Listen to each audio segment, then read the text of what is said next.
All right, we're right at 7 o'clock, so we're going to get started here this evening. Jolene, can we get a roll call?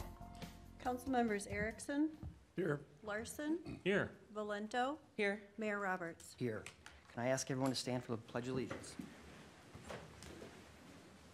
I pledge allegiance to the flag of the United States of America and to the republic for which it stands, one nation, under God, indivisible, with liberty and justice for all.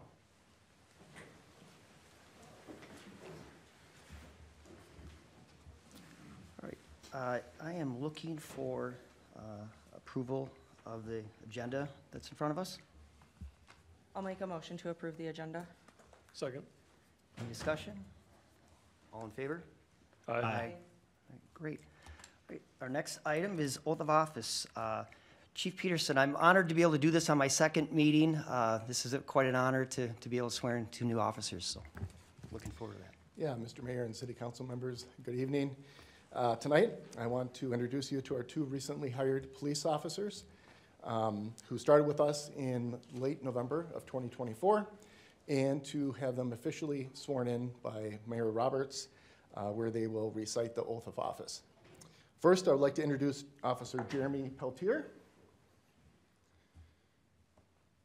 Officer Peltier worked at the Wensmann Police Department for 6 years and was a patrol officer, investigator, a training instructor, and also was on the CNT team. He just completed his field training and has been assigned solo patrol as of last week. Next, I'd like to introduce Officer Jake Wensmann. If you can come up. Officer Wensmann worked at Chisago County Sheriff's Office and was a correctional officer there for just about a year. He is currently in field training and should be completing the program in the next month or so. And Mayor Roberts, if you can come down and oath of office. Ask the rest of the council to join me.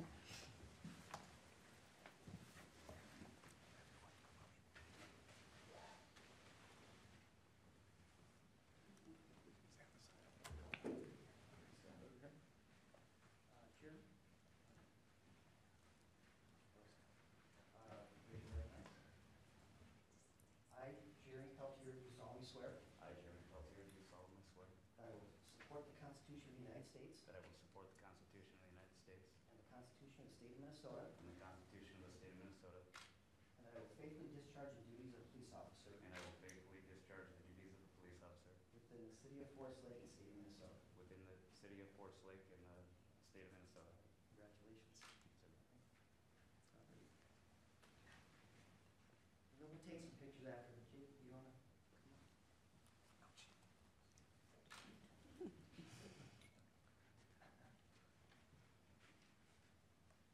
Jake, if you'll raise your right hand, repeat after me.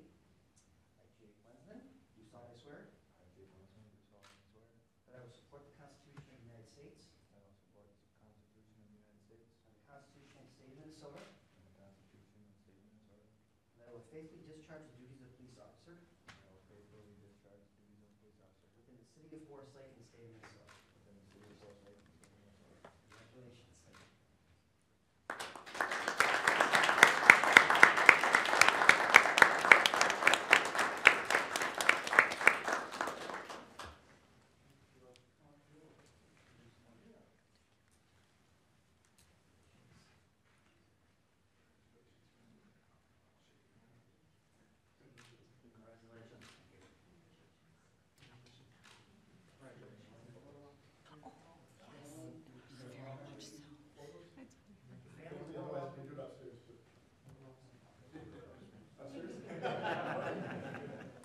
We're just going to take about a minute here.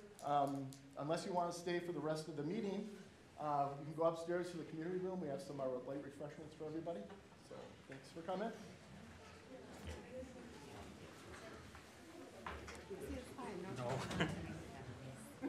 That's what would have pushed you over the.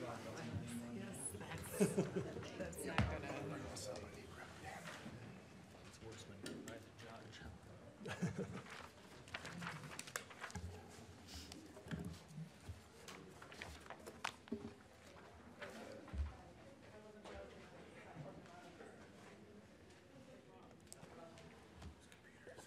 Chiefs.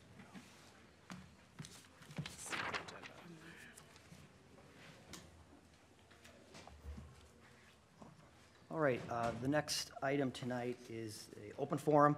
This is an opportunity for anyone to come up and speak on any issue city-related. Please state your name and address.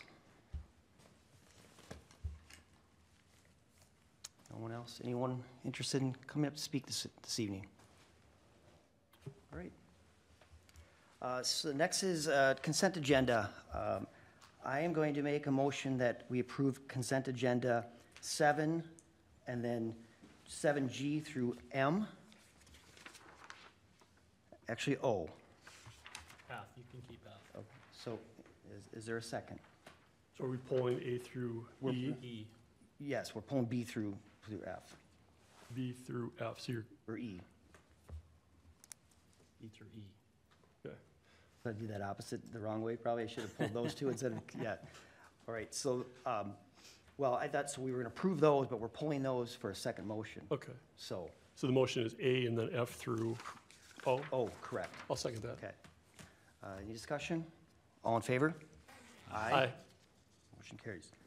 All right, I will make a motion that we approve 7B through 7E. Is there a second? Second? All in favor? Aye. Aye. Abstain. Abstain, abstention, one abstention. All right, first regular agenda item here, airport minimum standards proposal. Amanda and Silas are going to carry this on for us. Yes, thank you, Your Honor, Counsel. So in your packet, starting on page 71, is the proposal from Silas and Bolton and Menk to do the airport rules and regulations. If you recall, this dates back to this past summer when there was a joint work session with Council and the Airport Commission. And at that time, at that meeting, it was decided that the airport rules and regulations, currently called the airport guidelines, needed to be updated. The last time those have been updated was sometime in 2009, and given their title, guidelines, it's a little ambiguous about their the legality of the current regulations. Fortunately, the current city engineering firm, Bolton and Menk, via Silas, has a lot of experience with our airport specifically and does have the staff to be able to do the new rules and regulations that we would need that would match what is recommended by MnDOT Aeronautical Department. I can let Silas speak to what he's planning to do or what he's proposing to do for the scope of services, and then we can punt back to me in terms of what we're looking for from the council tonight. Sure. Thank you, Ms. Johnson. Thank you, Mr. Roberts and members of council. Pleased to offer Bolton and Menk support to kind of assist the city with development of airport minimum standards. So for what airport minimum standards will do is essentially establish the guidelines for all parties operating at the airport. So this will include all existing pilots that are based there, any existing businesses that are based there, but also for any proposed pilots or businesses that desire to base their aircraft at the airport. It'll set the ground rules for all parties in terms of what the city expectations are for anybody operating at the airport. And what this will do is we'll clear up any confusion amongst council, staff, and airport commission if there is a situation that arises that needs to be addressed. The council, the city staff, and the commission can refer certain parties to these guidelines that have been reviewed and approved so that a decision can be made about the type of person or the type of action that's ongoing there. So what the proposal is it's a two-part proposal. You know, there's the development of the guidelines themselves in terms of what's going to be included in them. So I won't go through this, but there's 13 task items that Bolton and Menk we recommend that are included at a minimum in Forest Lakes guidelines. Some of the key ones are the administration. If a situation arises where these guidelines need to be imposed, what's the process of going about and administering them? So it'll give city staff some resources to know, okay, this is the process to enforce these policies. The lease agreement, there's a number of different lease agreements that currently exist for pilots that lease the land from the city, but they own their own aircraft storage hangar. What these guidelines will do is create a new standard moving forward for any new lease agreements, but then also include, with the assistance of the city attorney, Ms. Johnson, some guidelines about, the current lease agreements in terms of if they need to be modified, updated, or what type of rules apply to them. Insurance requirements, obviously anybody that's operating an aircraft on city property, which is the airport, needs to have a certain level of insurance. And then also for any building that's leased on airport property but is a private property, it's laying out the minimum insurance requirements in case an incident occurs. When it comes talking to like airport operations, there's two different types. So there's the general aviation population, which is, let's say I own an aircraft that I use for recreational purposes, and I'm, purchase and acquire and build a hangar at the airport. What are the rules and regulations for me to operate safely at the airport? And then there's a separate set of guidelines for any sort of business activity that would occur there. So this could be the laundry list of a fixed base operator, which is typically an operator that provides aircraft services, so fueling, restoration, maintenance, charter service, those types of things. And then a number of different types of aeronautical businesses: flight instruction, skydiving, aerial spraying, even if there's specialized activities. What these guidelines will do, at least set up some minimum guidelines for any prospective business that wants to base and operate at Forest Lake, to set the ground rules for them coming in there. Through the fence is something else that'll be detailed. I know there's been some discussions with a neighboring property owner who has explored possibly a through the fence situation. So what through the fence means is that somebody that's has aircraft off of airport property is permitted access onto airport property to access the runway. How it sits right now is if you have an aircraft that's not based at the airport, you have no means of actually accessing the airport unless you fly in or fly out. This will allow someone who has property next to the airport to operate freely to come and go off the airport property. And then there's a variance request, which will be documented if there's a reason a certain individual has a reason to request a variance to any part of the standards that are developed. It'll outline the process with which that person needs to come to the city, the council, the commission to request a variance. And then penalties, if there's a need to enforce action upon someone who's not abiding by these policies. That's what these minimum standards will develop. I'll pause there if anyone has kind of questions or comments about what the airport standards will include. Anyone have any questions? A couple questions. I've been in meetings about the airport, and there's been a lot of parsing of words over guidelines versus policy versus standards. Will whatever this becomes, will that mitigate all that ambiguity? Yeah, Your Honor, Counsel, yes, that is certainly the hope. These will be rules and regulations as opposed to guidelines. They will be clearly adopted by the council. The current guidelines, we can't find a formal action that actually adopted those. So these will be formally adopted by the council as the airport's rules and regulations. In every lease that is currently at the airport right now, they have a section in their lease that they will comply with the rules and regulations, which unfortunately, because we're calling ours guidelines, it's not entirely clear if that's the same document. So it will definitely clear up a lot of that ambiguity, yes. Okay, and the second question, as the last year's project was being done out there, there was a lot of discussion around the use of those new hangar spaces.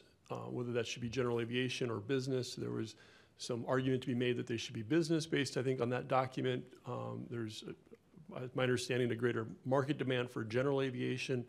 Will this scope of work address any of that? Go ahead, Ms. Johnson. No, go ahead. So what these documents are, it's ultimately the city council that'll decide what happens with the lots out there.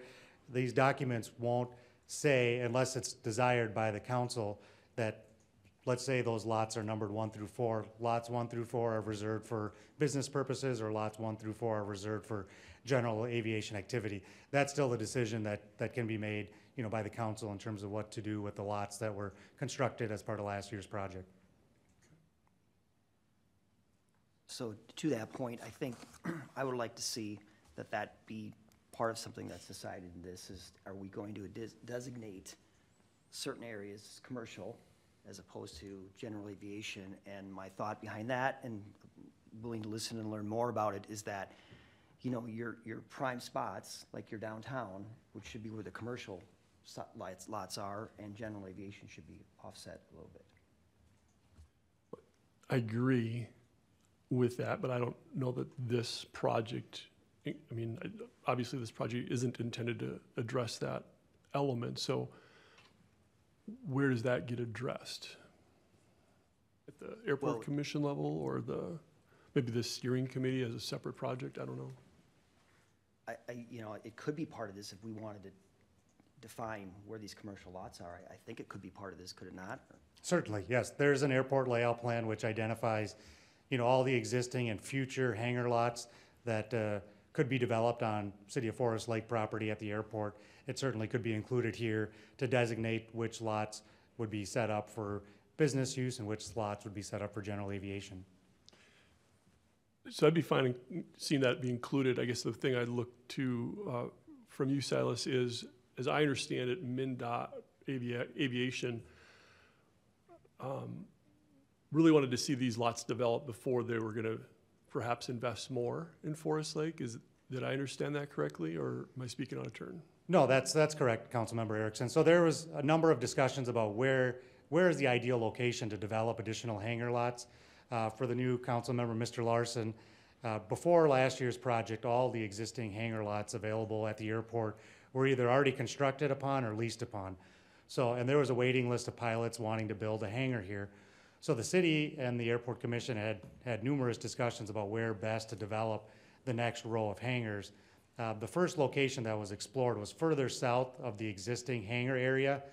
But when you looked at the development cost for extending sewer and water, plus the civil infrastructure cost, it was more costly than just extending to the north where the existing hangar number 1, the large hangar, is.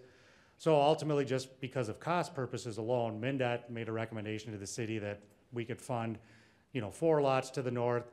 Once those are constructed and built upon, then they can entertain again development of lots to the south. So that's what Councilmember Erickson is just trying to state, that once those 4 lots are built upon or leased upon, then we can re-engage MnDOT about development of additional lots to the south. Thank you. And so, you know, that steering committee could help decide how much weight we want to put on that specific item on this, I guess, would be my thought. And Mayor Roberts addressed the second part that I wanted to discuss, was kind of a steering committee here. So to best develop these standards, what's been recommended in my proposal from Bolton and Mank is to develop a steering committee so you have input from all parts of the city, members of the city council, members of the airport commission, and then also members of city staff, along with the city attorney. If you get representation from each entity, you know, we believe that it's going to result in the best guidelines that everybody is on board with, so there's uniformity across the city of Forest Lake, all parties, to development and then enforcement of these.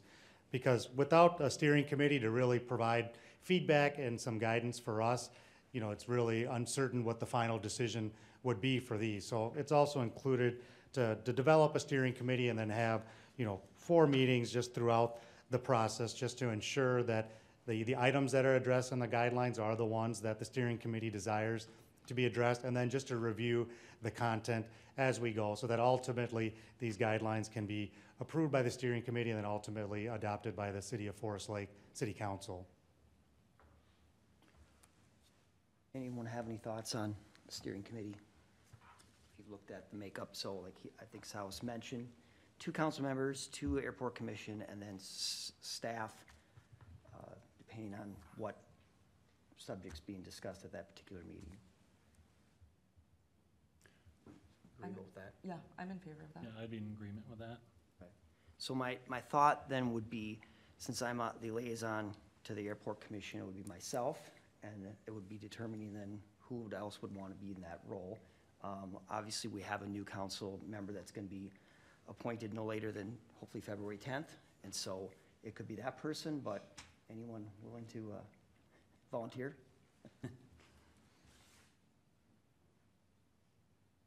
And we can, not put any pressure, but if there's no one real strong on it, we can, we'll sign someone up for their job right away as soon as they're appointed, I guess. There's people left. And so the other part of it on the staff thing, when our new city administrator comes in, maybe he would be a part of it, but then decide what other additional staff would want to be or needed to be part of that committee, if that makes sense. If no one else from council wants to be on it, I'd be fine joining you with Okay. that. I enjoy that stuff, so I'd find it fun. Thank you. So do you want to wait till we appoint someone, or if you're willing to take it on, that's great too. Doesn't matter to me. I'm not gonna sit here and run to do it, but I'd be fine if no one else wants to do it. Okay. I don't think we need to have a decision on that tonight, do we, on the actual, on the council side of it? Because we still have to decide who's going to be on the airport commission side of things too. Correct. I mean, my assumption is it would take some time to develop the steering committee and assign the persons to it.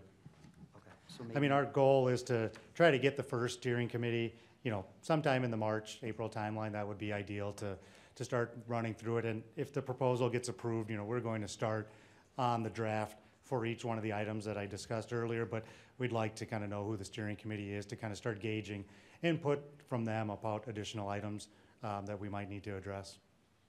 Are you ready for a motion? Are we, so we do need to make a motion on this and approval of this? I just a couple comments. I think this is much overdue and needed. It's going to straighten a lot of things out there and get that airport to be as efficient and generate some revenue for the city and the taxpayers. So I think it's a no-brainer. So with that, I am open to a motion. I'll make a motion to approve the airport minimum standards proposal as presented. Should be completed at an actual cost not to exceed $30,000. Is there a I'll second? second. Any discussion? All those in favor? Aye. Aye. Opposed? Motion carries. Thank you. Thanks, Silas.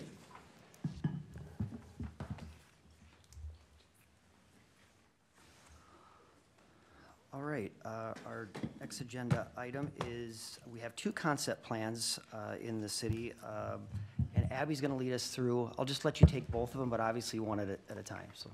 For sure. Thank you. We had to do a little musical chairs to access into the AV here, so should be coming up with our first one, the Surine concept plan. So the city has received a concept plan application from Twin City Land Development for the future platting of the Jeffrey and Barbara Surine property. It's shown up there on your site on the screens. For frame of reference, we've got County Road 50 or 202nd Street North, and then Goodview Avenue. So the property has access off of Goodview Avenue and connect with the neighborhoods that are developed both to the north and the south. The purpose of the concept plan review is to obtain informal review comments. Nothing is binding, but this really helps development teams go back and help align their plans with city goals. If there's things that are in conflict with any of our long-range plans, they address them. This is the time really to provide some of that just informal feedback. So I'm going to give a high-level presentation at least on the proposal that's in front of you, and then turn it over for you folks to chat with the applicant if you'd like. So the total property is just a little over 38 acres, just under 20 acres, the west half. Predominantly of the properties proposed to be developed with 61 single-family homes. There's about 7 acres of wetland on the property, and then the remaining acreage on the east side of the property is proposed to be undeveloped at this time. When it comes to consistency with our comprehensive plan, that's kind of our guiding document for all things development.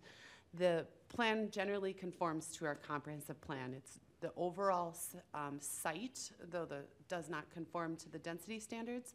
The area being proposed to be developed does conform to our 3 units per acre average, or our minimum requirement. The zoning district for the property is MXR1. That's our mixed residential, so it's both single family and would allow for townhomes. One of the challenges is that district does have a minimum lot size of 7,500 square feet. The developer is proposing a number of lots that are conforming with that 7,500 square foot minimum, but there are some lots that go as low as 6,500 square feet and some that go as high as 9,700 square feet. Additionally, we do require a minimum lot width of 65 feet. They do have some 55-foot wide properties just in the northeast corner. It's hard to kind of see on with the aerial shown on the screen, but those lots that are at 55 feet in width do line back up to the properties just to the north that have a little bit more dense detached home design.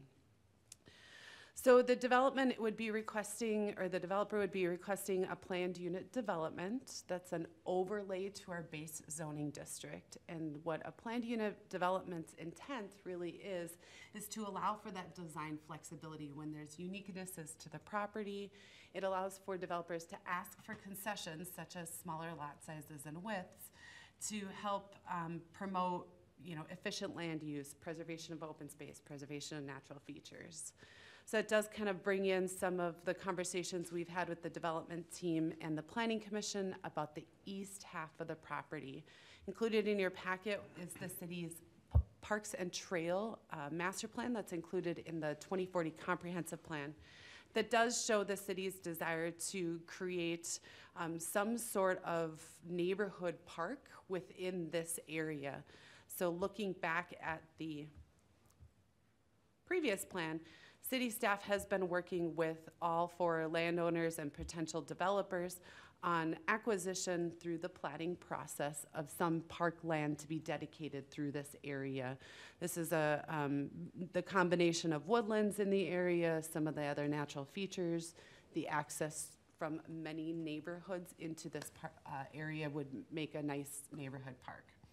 So right now, those are things that we don't need to necessarily get into nitty-gritty on, but it's worth bringing up. They'll be flushed out at preliminary plat, how the developer would like to achieve its parkland dedication requirements. We talked about street configuration, utility and trail connections, watershed and stormwater. We do have connectivity to the north and to the south. That east half would not be connected through at this time, but they are proposing to grant the city future easement for access through that property if utilities, roadways, those sorts of things needed to be connected in the future. Planning Commission reviewed this at their January 8th meeting. They had favorable reviews of the development, even with those kind of smaller lot sizes. The design overall really is working within the site. It's respecting those natural resources and allowing for some of those flexibilities that PUDs should grant to be able to offset some of those preservation and natural features, open space, that sort of thing. I'm available for questions. Twin Cities Land Development is here tonight to chat with you about this if you have any questions for them. Great. Council, before any questions initially? Just one, the narrower lot sizes, Abby, did you say that those align pretty well with the neighborhood to the north? Yeah, so the neighborhood, I'll see if I can zoom in. The aerial's a little grainy.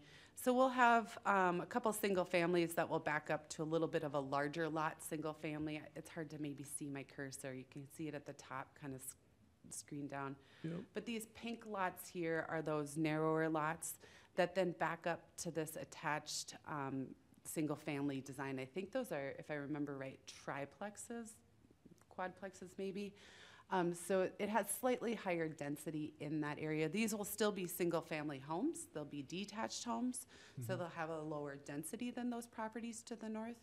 But the smaller lot size isn't necessarily as stark compared to some of the other the properties platted in the other neighborhoods around here that have a little bit larger of a footprint.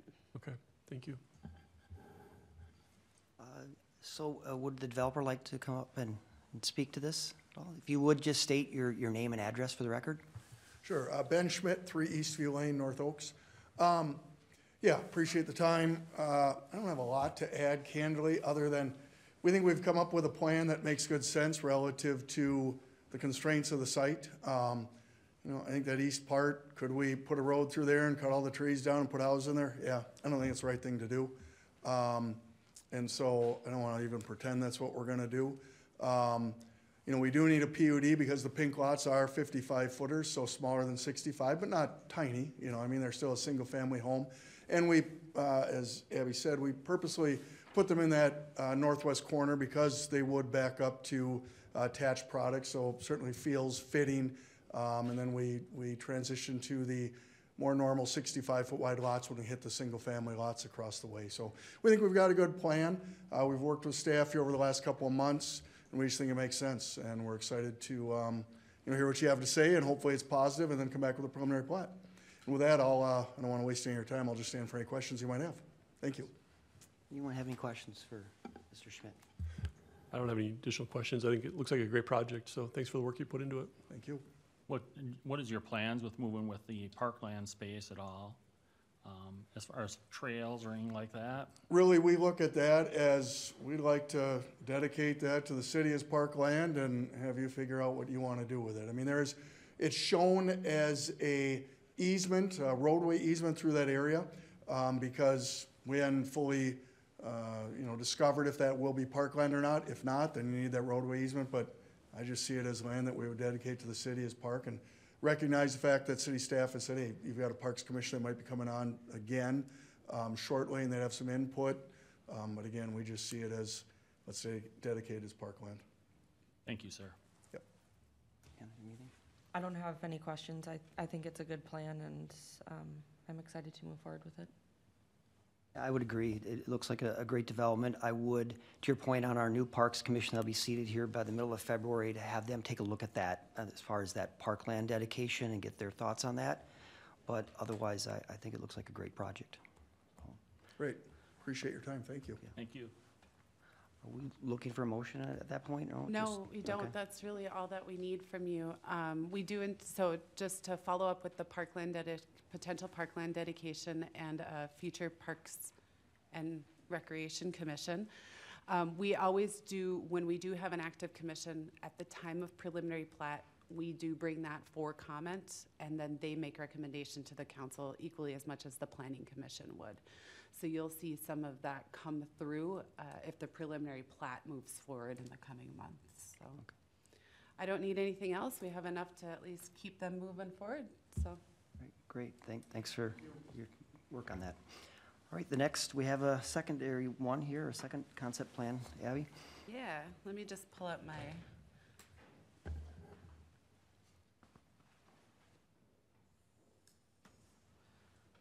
similar to last application, concept plan review, informal review comments, non-binding. Sheldon Frank has submitted an application.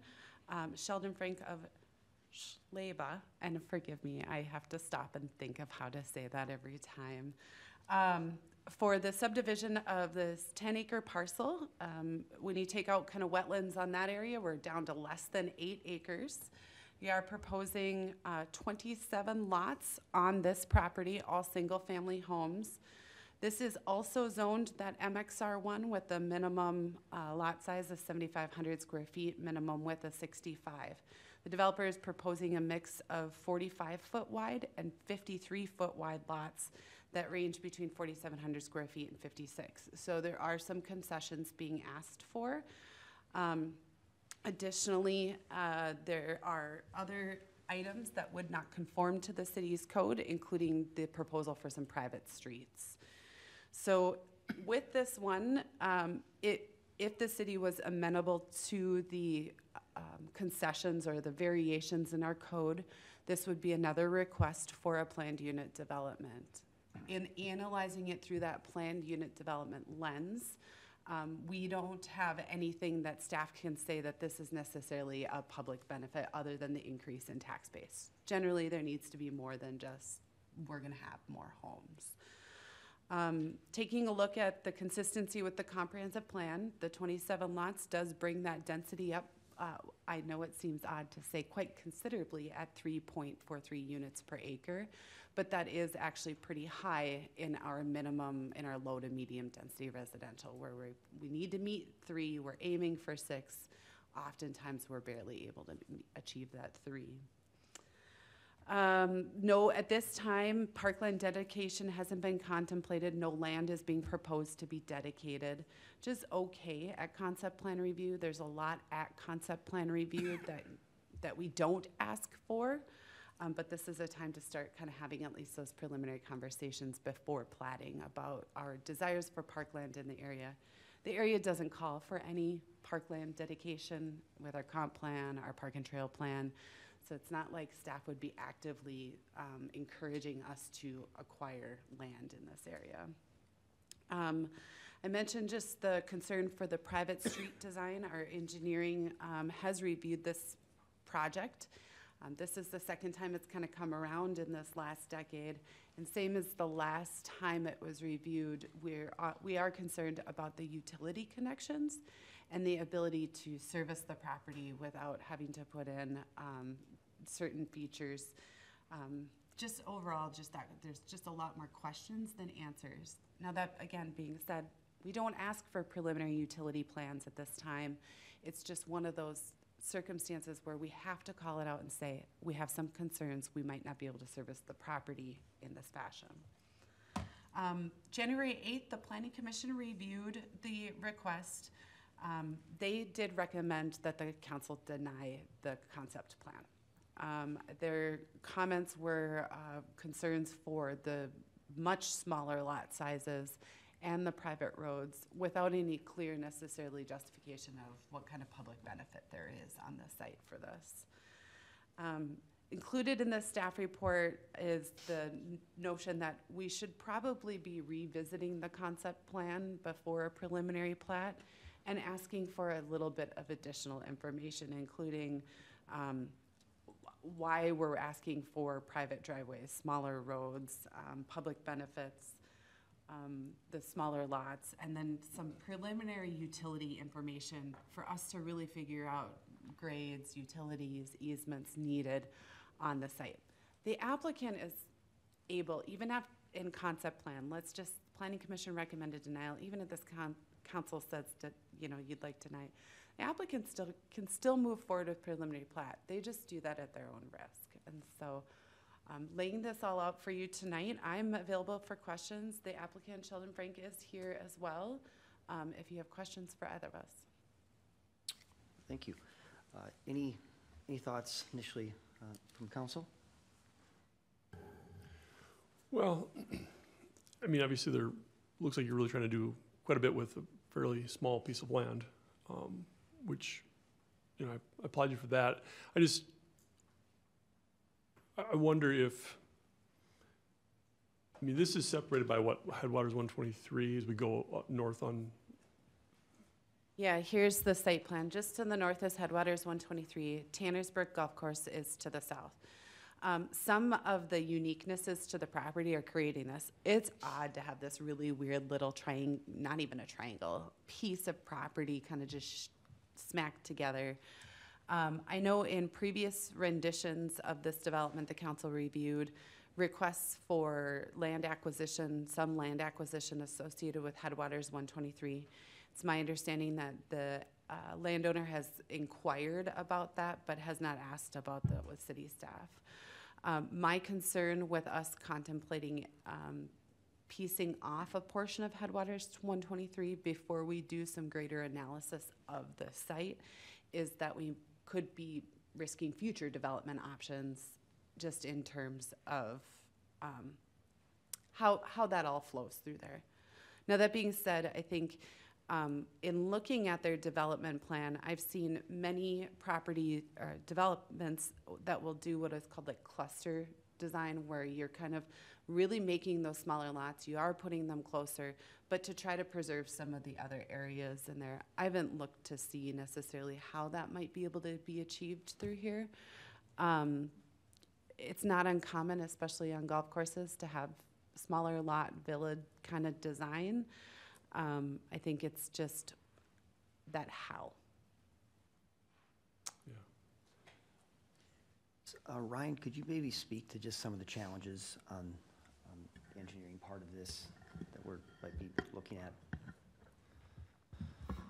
Mayor, City Council, Just some of the information that we have, some previous concepts, right, in this particular area, halfway, 3/4 of a way into the developments.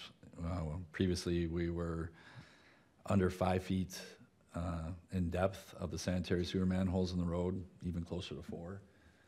You're gonna freeze your lines by the time even the line gets to the house, so it's gonna be even shallower, even if it was a slab on grade. But it runs out of gravity. Grade goes downhill, but the pipe has to go the other way. So long-term, there is a lift station that would be planned to be way west of here and kind of pick up that area, then bring it back to the Met Council line, or otherwise they would have to install a lift station for this western portion of the development. And, you know, where you got a lot of lift stations, this isn't an area we would have one that would serve a larger area, so that would be a lot of capital up front. Existing water mains just under 2,000 feet away, so that would have to extend water main just almost 2,000 feet to get here and then through the developments. So those are some of the concerns on utilities. And then right now too, in your memo, it kind of talks about whether some of the other conversations were in regards to the developers previously in Fenway Avenue in this area is gravel. So what would you do with connecting to the pavement to the north to serve this development? So those are some of the infrastructure items that have been previously analyzed and discussed, and probably want to be explored a little further. What would the city's requirements be on paving Fenway, not fully built out, but at least some type of blacktop? Or what does the standards look like for that? Well, as stated in your memo, previously the discussions were that the developer would have been responsible for making that road blacktop, but then responsible of half the cost of Fenway's total construction costs, part of the development agreement. So just as a reminder to the council and then also to Councilmember Larson, I believe we briefly talked about it maybe with the EDA. The EDA is undergoing a phasing infrastructure study on that southwest corridor to kind of look at where some of the roadway alignments will end up, specifically with Headwaters Parkway, but then also making recommendations for how we amend our standards in this area. So one sole property owner developer doesn't necessarily bear all of the cost of the parkway, but that they might be able to pay for half and make those improvements. We haven't adopted those standards or guidelines or anything yet. Those would all be fleshed out through each individual development. However, south of the Fenway Headwaters roundabout is gravel. Shortly thereafter, the roundabout approach, the development would be required to make those extensions of those urban amenities all the way south is what the city's current requirement would be. Would there be an exception or thought of an exception, since that's most of that is a fronting city-owned land? I definitely think that through the development process and development agreement, we can have those conversations about the city EDA's kind of obligatory portion. But that being said, if that was any other private landowner, we wouldn't. Okay. They'd be obligated to make that improvement wholly. Ryan and/or Dave, thoughts on these private roads and concerns? I know we've been dealing with these occasionally, but I think that's a challenge as well. I think we had a group of people here a few weeks ago that had a private road and wanted to make it public. I think you're better off having public roads, and then you don't have to worry 30 years from now HOA dissolves and then nobody's there to plow the streets, and then we have to come in there and plow it, or vice versa. That it's Castlewood's a good example. It's a public street, but it's privately maintained. They plow the roads, they do all the maintenance out there, but it's still a public street that's on our CIP, that we seal coat, that we patch, that we do all that stuff. So you also run into, when you have utilities running underneath it, sewer, water, storm, if one of those has an issue and we dig up the road, then whose responsibility is that? If it wasn't a driveway, a private driveway, it would be the homeowner's responsibility to patch that back together. We're getting some issues there. We run into issues already in Gateway Green where it's all private roads in there and we have all public infrastructure underneath the streets, so. It's a nice tool that you can shrink down your size of your roads to be able to fit stuff in, but I think you and I and the rest of us 30 years from now would be more happy if we had them all public roads and then through the development agreement or through the HOA, figured out who was gonna maintain them. Mr. Frank, would you like to come up and speak to this? Just state your name and address for the record. Name's Sheldon Frank from Hugo, Minnesota. Appreciate the feedback on it. It's kind of been an uphill battle on this parcel since I bought it 4 years ago. Was aware of some of the constraints and stuff with it and been working with planning over the last few years on it. And you guys, the guy that was here originally I was talking with is no longer here, and then I think you went to a third-party system. And this is my third concept plan I've brought forth, and I've been trying to battle to figure out what would fit best in here. And originally it was set up as a just straight single family. We were getting like 19 homes in there, and I just did the feasibility didn't really work just because of the amount of lots you're getting out of and doing all the added stuff with bringing in paving the road and dealing with the utilities and stuff like that. So I switched venues to, well, let's do row homes or quads, and I kind of got pressure back from the golf course owner on what was going in there, because it obviously affects the look of his golf course and stuff like that. And I just kind of tabled it at that time, just because it just didn't seem like there was something that would work. And I got Robert Thomas Homes came to me asking about the land, asking if they could possibly acquire it, and kind of stemmed me to start thinking, well, maybe I got something here that I can start reworking again now that it's 2-3 years later.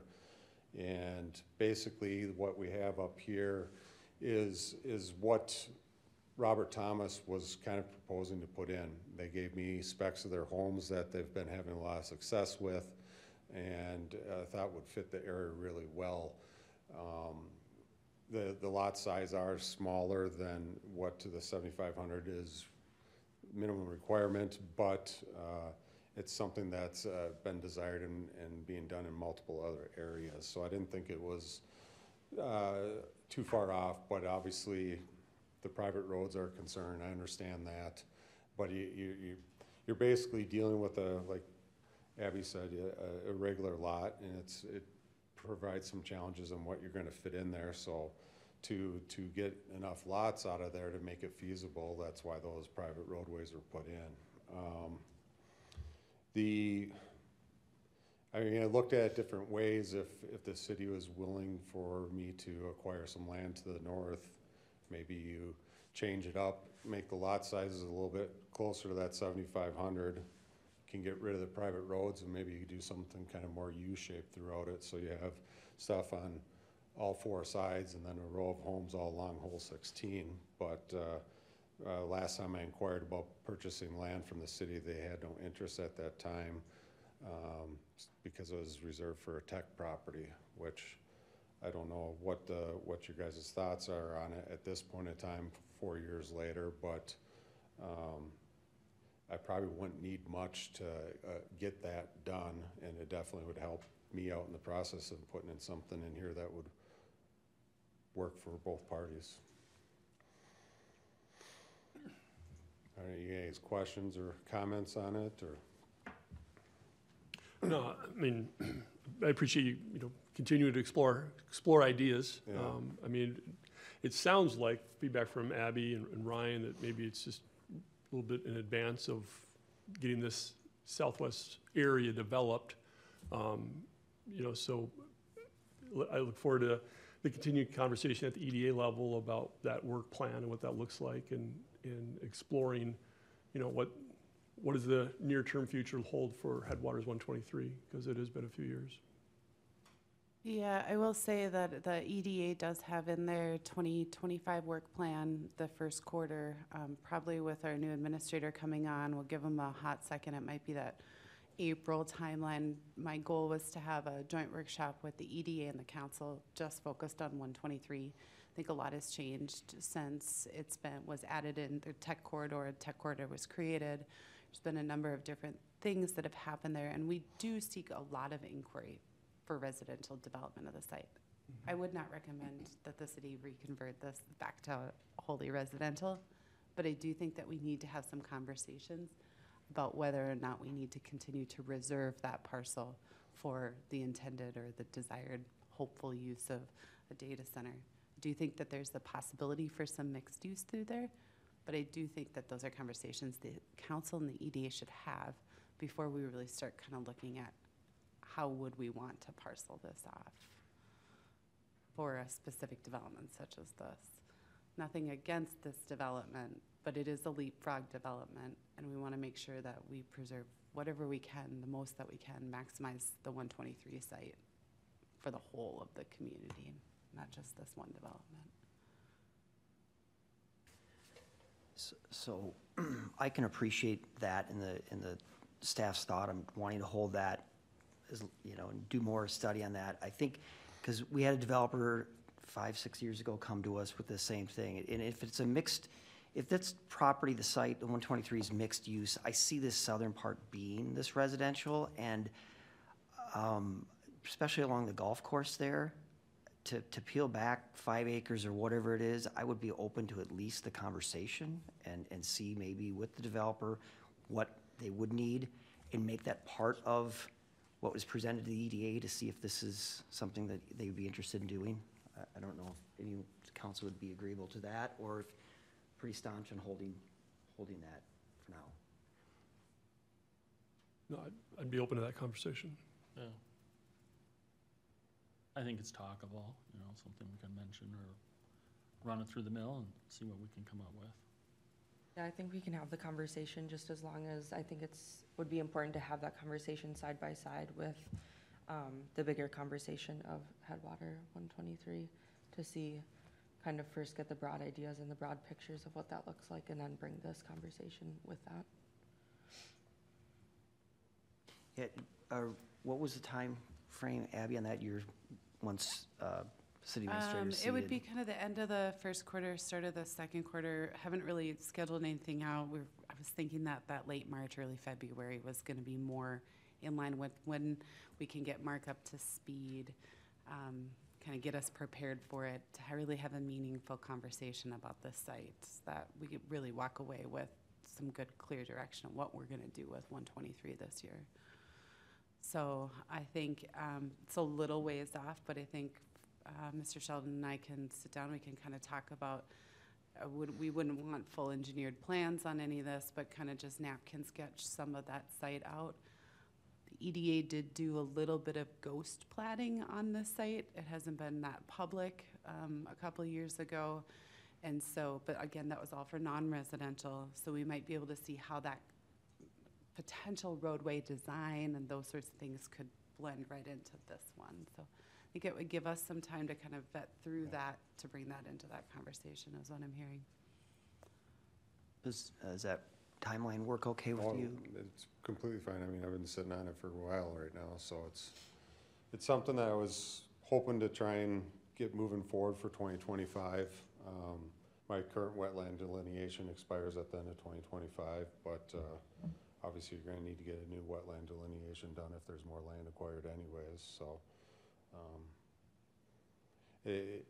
it'll definitely help me in working something out that might be a little bit more beneficial for everyone. Yeah, I just think that, you know, the concerns that Planning Commission had are about the same here, and if we could stretch the footprint a little bit bigger, larger, and possibly make something work, we'd love to be able to work with you.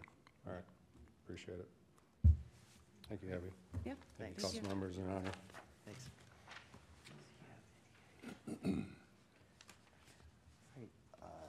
Next item, Abby, you're earning your paycheck tonight, approving, city-initiated comprehensive plan amendment.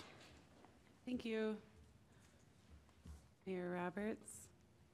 I didn't say that with a question mark, but I think that's the first time I've said that. So.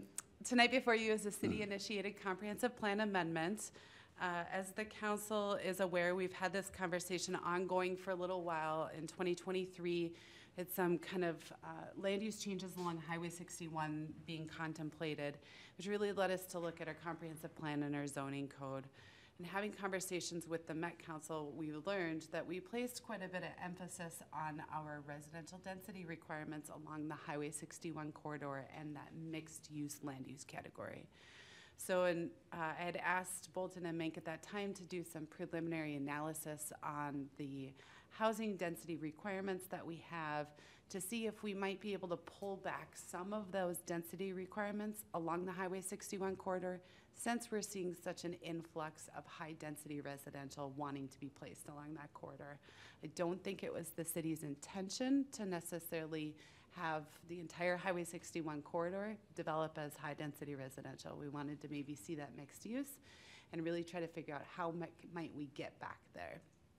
So in 2024, we did 2 comprehensive plan amendments unrelated to this one, but that kind of set a new baseline for us. But it also shed some light on the fact that we have some inconsistencies between the city's comprehensive plan and the Met Council's comprehensive plan. So we knew as a city we needed to update our comprehensive plan. And some people would ask, well, why would you not just take the Met Council's data? Because we don't want to. We want to make this the most favorable to Forest Lake so that we can have the most control over our numbers in the long run. So the goal of this is to establish a new baseline so that the Met Council data and the city's revised data are consistent with one another. This kind of mid-cycle planning update really allows for us to have more realistic conditions. Our data is better, even things like our GIS is better than it used to be. And again, it just makes it more favorable for us in the long run. All of this is kind of leading up to what would be the 2050 comprehensive plan. That's a big overhaul, not big overhaul, it's an update, but it's a big plan, a planning process. And the goal is we want to have as much housing data as we can as possible to better really make sure that we're guiding our community the way we really want to guide our community in the long run, while also achieving those Met Council pesky density requirements. So I do want to note, there's no future land use map changes with this. Nobody's properties are going to be affected. It's just tweaking the overall aggregate numbers, if that makes sense. And then there's no changes to the metropolitan or urban statistical area. None of our urban service requirements at all will change. So I'm going to run through these in your packets. There's a lot of tables. Track change versions are never fun to take a look at, but the first table is the net residential table, and that's going to give us the picture of the overall density for the existing conditions. Our change really was we wanted to start to look at some of those properties in our rural residential area, our agriculturally zoned area, that were 2.5 acres in size or greater and had an improvement of $300,000, because we're making the assumptions those are never going to develop for anything other than what that property is. It's just going to be one of those things that those are going to become some highly desirable lots of the urbanized Forest Lake of the future. So that's the existing table. That's the table with the changes. I wouldn't get too much into the numbers here because even I could look at these and start to think that none of this makes sense. So the planned land use characteristics, this is summarized as the total and then the percent of land area by each one. We just adjusted those gross acres slightly because we have better updated GIS data. So again, that's where those sit. Guided land use acreage, that's the summarizing the developable versus the undevelopable land. This is changing to display the developable and non-developable acreages in a commutative manner, breaking down the developable and non-developable areas by development decade. So again, this is saying here's where we anticipate residential development. A lot of it in that that low to medium, I guess you can't see my pointer here, that low to medium density residential area is really where it's being contemplated, but updating that table. Residential density calculations, again, the purpose is to try to attain that minimum 3 units per acre in the urban service areas. So that's the changes to the 2023 standard or timeline. Employment density, there's not much that is changing here. If I remember, nothing, it's very nominal. Doesn't necessarily affect the housing aspect of things. It's just when our numbers in aggregate slightly changed, so did those. And then future land use units, jobs, and acres, again, this is just really recalculated to reflect existing density expected in the future decades. Didn't change the job units. And then in our affordable housing allocation, again, when our land uses, our land areas change, where we're guiding land or how we're going to achieve affordable housing in our community has to be addressed as well. So that's the changes there. So the approval steps, the city has conducted the adjacent affected jurisdictional review. That's letting all of our neighboring agencies know, including Washington County, that we're doing this thing. Everyone's come back, says that's great, Forest Lake, we don't care. Planning Commission held a public hearing on December 11th. Public hearing, nobody came and comment. There were no official no written comments and testimony. Planning Commission does recommend approval, as does city staff tonight. Tonight, your consideration would be to move to approve. If there's a resolution, I apologize. I don't know my resolution number off the top of my head. 01272505. And upon the City Council's approval, then we would submit formally to the Metropolitan Council. Any questions? This is kind of one of those big trust me guys. I was going to say, can we take another look at those tables? Flash on, flash off. Any questions at all or comments? No, if the planning commission gave it the green light, I know that they're a very diligent bunch, so I will make a motion to approve resolution 01-272505. I'll second. Do you have a second? Discussion at all? I would just thank you and staff for taking the initiative to do this. Do you intend that there would be any pushback by Med Council through this submittal? No, we've been in contact with them. In fact, we were in contact with them well over a year ago about this. It'll actually be a staff oh no, this one will be full Met Council approval, but their staff understands what we're doing and why we're doing it. So this, again, it's just really setting us up in a better position to have these future conversations about land use and housing density. And so they understand that and are in support of that, so. Great. Well, again, thank you for the work on this. So we have a motion and a second. All in favor? Aye. Opposed? Motion carries.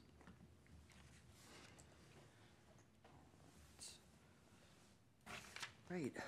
Item 8E, council vacancy applications that have been received and discussion, and Jolleen is going to lead us through this.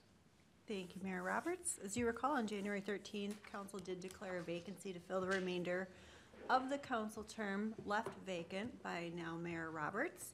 It was decided at the meeting on the 13th that applications would be solicited from qualified residents. We opened the online application process on the 14th. That remained open through the 22nd, and that resulted in 11 applications being submitted. Copies of these applications were provided to council ahead of this meeting, but they're also up on the dais. There's a public copy with redacted private information available for public consumption this evening too. Tonight I'm asking that council discuss the desired qualities for the appointee and to review the submitted applications. Following this discussion, I would suggest that council proceed with an action to advance selected applicants to an interview stage. And then we would kind of narrow down an evening or an afternoon to conduct those council interviews. I did submit to you a doodle poll, which gave me some results. It looks like Thursday, February 6th from 3 to 5 p.m. seems to be the best time slot to conduct these interviews once we get to that point. So I'll turn it over to council for further discussion. All right, great, thank you. So I want to start by just saying that with these 11 applicants, I think any one of these people could be good potential city council members. Most of them, if not all, are very active in the community. Some are relatively new to the community. Some have been here for quite some time. And I just appreciate their willingness to take the time to apply and want to give back to the community in this way. So with that, I think the thought was to get it down to interviewing no more than 3. I mean, maybe we don't land on 3, maybe it just becomes 2 for finalists. And so to Jolene's point about conversation of maybe what we're looking for to start with, and you can go into individual thoughts, and then do a poll of some sort here, a straw poll, and see if we give everyone would submit their top 3 individuals, and then whittle it down from there. Does that sound, make sense? Jeff, we'll let the new guy start on thoughts on who maybe you think would be good as far as just traits and qualities and to be on the council. After reviewing some of the applications based on just the general information that we got,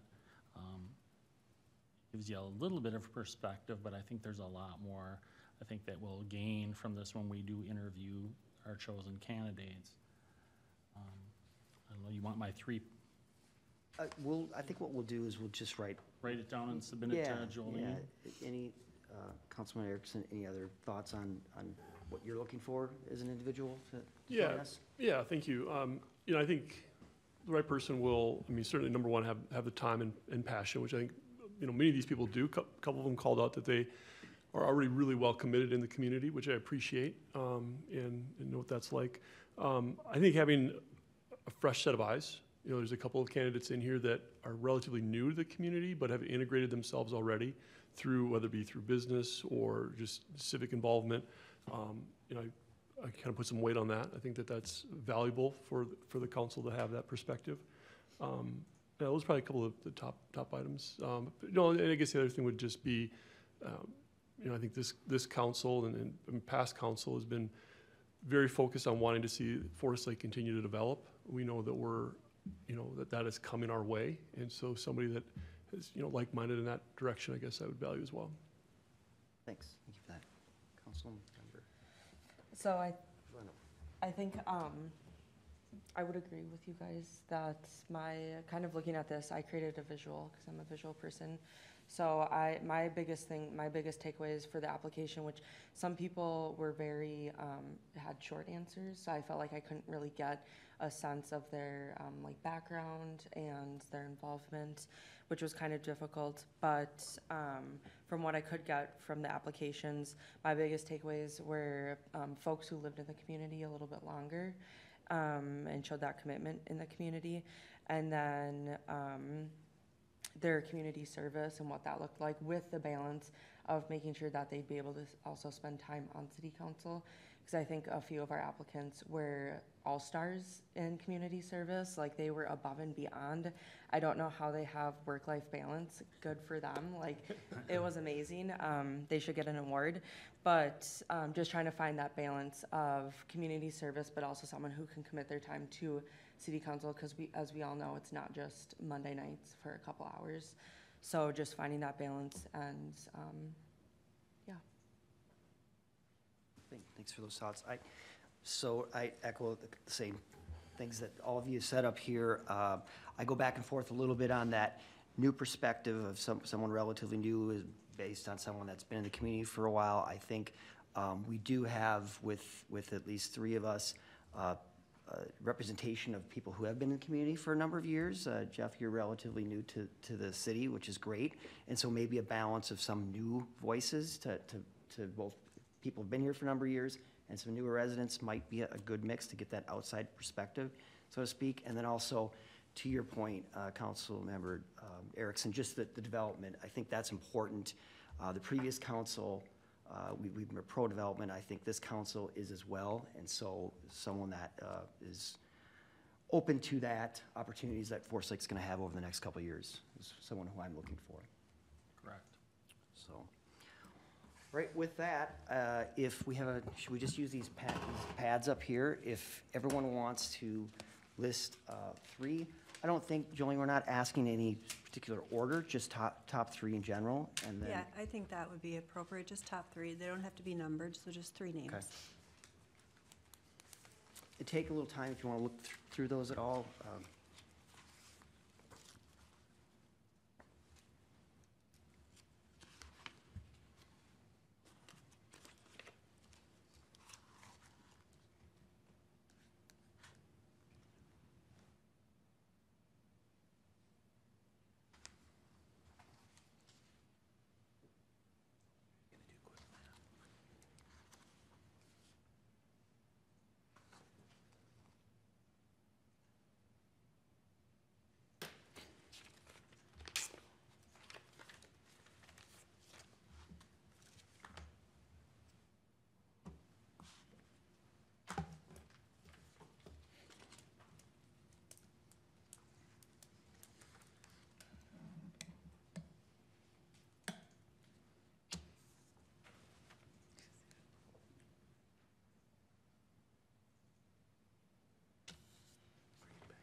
All right, I think is everyone ready to? Yep. Okay, Jolene. Thank you.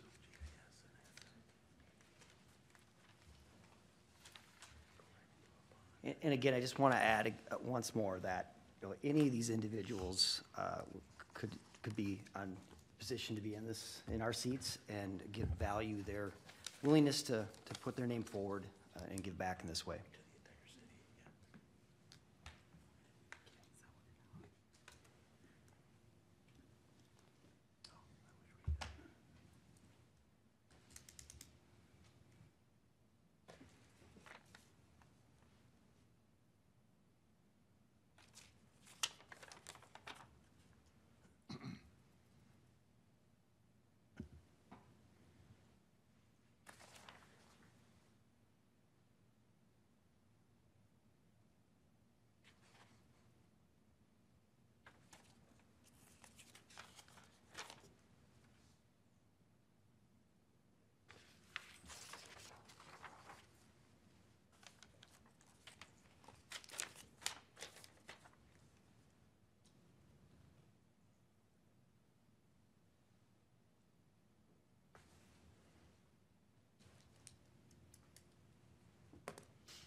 Okay, Mayor and council members, we actually have a 4-way tie.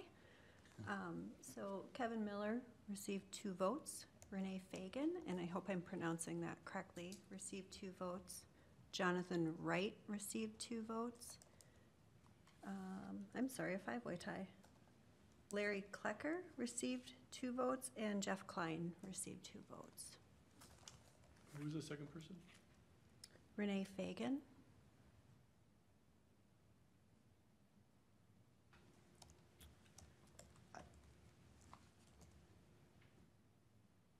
I'm open to bringing it up to 5 if that's the desire. If we want to try to get it down to 3 here, we can, but. What does the interview process look like? We don't have it's not predetermined. There's nothing in statute that tells us what we need to do. So we will have some general questions, but I think really it's gonna be an opportunity for conversation with the council and the applicant to really kind of vet out what the applicant's desires are for the city and moving forward with the appointment. I don't see where that hurts. I mean, to Councilman Larson's point, like, really kind of hard to get a real feel by just this. So, other than the additional time, which I think I'm willing to spend, if the rest of the council is, I'm fine with inviting to 5 finalists for an interview. I would agree with that. I would agree as well. I mean, with there was 11 applicants, so, and. Down to less than half, yeah. Yeah, so I think that's fine. Okay.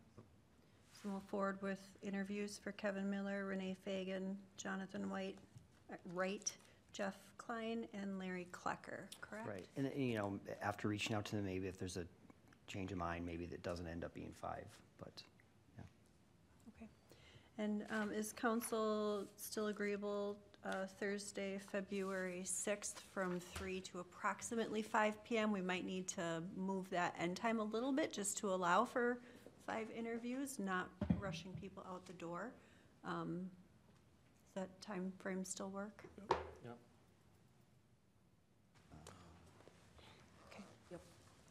Great. Yep. Thank you. Thank you. The last item on our planned agenda is a resolution for a donation. So there are a couple of people have donated here on this one for the Veterans Memorial. We all know this is happening down at Lakeside Park. We've had some real generous people in the community giving back and putting money towards this great project. I'll just read them. So Jack and Donna Mathias, Oscar and Val Carlson, Ruth Miles, the American Legion, and the VFW. So I will make a motion to accept these donations in gratitude, resolution 01272501. Again, accepting these donations with gratitude. Do I have a second? I'll second. All in favor? Aye. It's, motion carries. Great.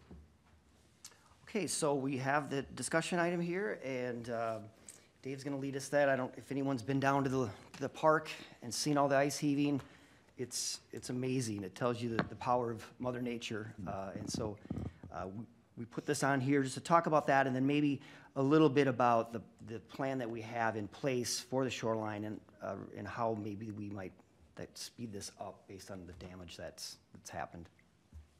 Yeah, so if you haven't been down there, I definitely recommend you driving and taking a look. It's to the point now where it's pushing over the light poles in the park. And just talking to Al before the meeting, he said it was heaving on Saturday too. The traffic was pounding down the Heaves with that snowmobile events, but it's definitely moved. Staff was out there today, just taking more pictures, and it's definitely moved even more just since last week. That the park was put in 2005, and there's some public works staff, at least here, that's been here since it was built, and they've never seen it like this. I would say since my 10 years here, there's probably 6 out of the 10 we've had to do minor work down there, resetting boulders and minor heaves, but I mean, it's shifted the path and heaved on both sides and tipped over streetlights, so it's still going to. It's not even, I mean, Lakeside, it's, our city amenity, but if you look, private property owners, both directions, all the way around, I mean, it's colossal damage for everybody. I mean, we have an issue, but there's a lot of property owners that have a major problem come spring too, so. Our plan right now is to just keep letting it do what it does. We might have to make some decisions before the frost comes out, whether or not we want to try to rip out some of those big chunks before the ground thaws, and then bring them to a different site and let them thaw out, and then try to replace them. A lot of thoughts are going into this. I don't know exactly what we're doing. We're going to be contacting our insurance company. I know for sure, like, our streetlights will be covered as infrastructure, but I don't know what they'll consider the path or the actual ground, so we'll have our rep come out and take a look and gather his pictures too to see if anything qualifies for some insurance claim. It hasn't moved the beach house yet, so that has stayed there. The beach itself, though, I mean, if you look at that, that's pushed up a 5-foot wall of sand too, so it's crazy. So if you haven't been down there, take a walk, just walk down that pathway, and to Mayor Roberts' point, it's Mother Nature. It's crazy what that can do. Do you have any questions about that, or timeline, or what you'd like to see, or anything just about what's going on right now? I guess one question, you referenced maybe a future project. We had the shoreline study done, and part of that was to put in major slabs that would mitigate this sort of work. I wonder if that were done, would it be doing its job, is the question, or would we be dealing with an issue? I believe what was in the plan was a concept. I don't even know for sure if it was used anywhere else other than using physics and how it should work. I don't know if he has a place that he could show pictures of how that broke the ice off. I don't, to answer that question, I don't think it was a set in stone. This is if we do this, we're gonna solve our problems. So I don't think I would roll the dice too much on that until you knew that you saw some examples of that working. Because that'd be a lot of stuff to put in, and if it didn't work and pushed all that up, then we'd have a whole nother mess on top of our hands, on top of if that was, you're finishing off your park and then you had to come back in there and try to redo that. I know Abby and myself will be trying to work with the DNR to ask them for different alternatives and solutions. We had suggested being able to drive in shoring there, pilings to try to reinforce that shore, and then pour concrete behind it, and that would be your sidewalk to kind of hold off that ice. They were firmly against it because it gets rid of shoreline. I think we'll revisit that with the pictures and the damage that we have. We have damaged pictures from previous years, but I mean, we can show them that it's not just this is the only year that's happened, so that'll be ongoing as well. Just, we have to discuss with them future docks and all that stuff too, so I think that'll all be part of that conversation. Well, on a personal note, from living on the lake, I had round boulders, and I took them out last year, and we put in slab boulders at a 45-degree angle. The ice is riding up that, but the frost is going underneath that and coming up on the other side of that and rolling the sod and everything. So I have a probably 2 to 3 foot high berm of sod. So there's no way to explain it. I don't think you really have too much control over it. So I guess it's a kind of a yearly thing, and then lately it's been worse than most, according to my neighbors, who's been here 20-something years, and he goes, I've never seen it as bad as like last year, and this year is even more so troublesome, so I don't know. So likely, Dave, are you expecting this would be a temporary fix for this season in all likelihood? I don't think we want to do something too major. I think it's to try to get the rocks and get, on the lakeside, all the water goes to the lake, so we have to try to level that back out, so when we get our storms in the summer, that we can get the water back out of the park. Something temporary to try to still get some boulders back on that, the slope going down, but I would hesitate to try to do something permanent without first talking to the DNR and trying to maybe talk to more people than just the consultant who did this work, to reach out to a bunch of people. And I think the DNR is going to be a great contact for the two, because I'm sure they work with a lot of different places that have tried a lot of different things. So I would hesitate to spend a lot of money on doing something until we have a lot better plan together. So yes, I guess I would envision that we do a temporary fix, try to obviously get the street lights standing back up and level everything back off. Even the paver path that shifted, if it's still flat, we just probably leave that alone and not touch it, and we'll make more of a mess. The Boat Club entrance too, Yeah. all the conduit pulled out, the water lines pulled out, rip the fuel line out. I have pictures of that. We saw that this morning, so I contacted your boat club this morning to let them know that they got a lot of work ahead of them in the spring too, just so they have a heads up that it's not gonna just be putting the dock in this spring. Right, yeah. Well, Crazy. Well, any other questions for Dave on that? Thanks for the update on that, and if we can get those conversations started with the DNR sooner than later, that'd be great. Oh, right, so we are at staff updates. We'll start with Jolene. No updates this evening. Dave, any additional? Nothing else to add, no. Okay. Abby? Nothing, no, thank you. Okay. No Chief- updates. no? Chief Peterson? No? Okay. Ryan? Mayor, City Council, just make sure you have on your calendar, we're gonna have a public open house for North Shore Trail Maintenance Project, February 18th, up in the community room, 4:30 PM to 6 PM, so that's prior to your City Council workshop that night. Just answer any questions or concerns that residents might have any with the project, or some of them probably will just want more information since it's by their house, so. So that isn't in, because, well, on a road improvement like that, since it touches somebody, is that a mailing at all, or not? We're sending mailers out, plus we'll work with the city and getting that on their website. We'll just pull all the addresses off GIS Okay, yeah, and mail it out. or that we can get a hold of people and get them in there to get their feedback on that, but I think most people are gonna be pleased with the fix there. Amanda, anything? Okay. Jeff, do you have anything this evening? Nothing further. no updates tonight? Hannah? No updates. I don't really have anything, other than, and I'm gonna make this statement whether, Pete Hegseth was a Republican or a Democrat, but I think I can speak to most people in the city that we're very proud of our native son to get to the point where he has to be on the cabinet of a presidential cabinet and the next Secretary of Defense. So we wish him the best and welcome him always back to Forest Lake. Anything else? No. Motion to adjourn? So moved. Second. All in favor? Third. Aye. Aye. Motion carries. Yeah.